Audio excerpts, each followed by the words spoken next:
বিসমিল্লাহির রহমানির রহিম। প্রিয় দর্শক, আজকে আমাদের কাছে একটি প্রশ্ন এসেছে, যেখানে প্রশ্ন করা হয়েছে অনেক এমন মসজিদ আছে যেখানে ওয়াক্ত না হওয়ার পূর্বেই আজান দেওয়া হয়, এক্ষেত্রে এর হুকুম কি? প্রিয় দর্শক, আজান দেওয়ার উদ্দেশ্য হচ্ছে নামাজের ওয়াক্ত শুরু হওয়ার পরে মানুষকে নামাজ সম্পর্কে অবহিত করা, সংবাদ দেওয়া। এই উদ্দেশ্য তখনই বাস্তবায়িত হয় যখন নামাজের ওয়াক্ত শুরু হয়। কেউ যদি নামাজের ওয়াক্ত শুরু হওয়ার পূর্বে আজান দেয়, তাহলে এক্ষেত্রে তাকে অবশ্যই ওয়াক্ত হওয়ার পরে আজান দোহরাতে হবে, পুনরায় আজান দিতে হবে।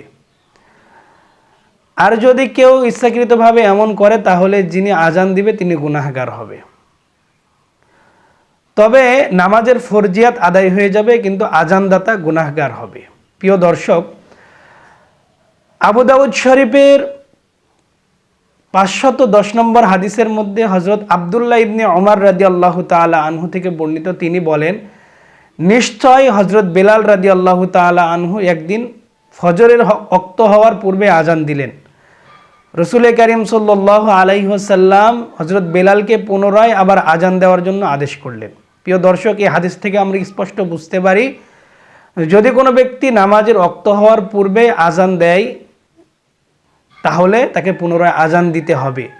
অথবা যদি পুনরায় আজান না দেয়, তবে নামাজের ফরজিয়াত আদায় হয়ে যাবে, কিন্তু যিনি ওয়াক্ত হওয়ার পূর্বে আজান দিল তিনি গুনাহগার হবে।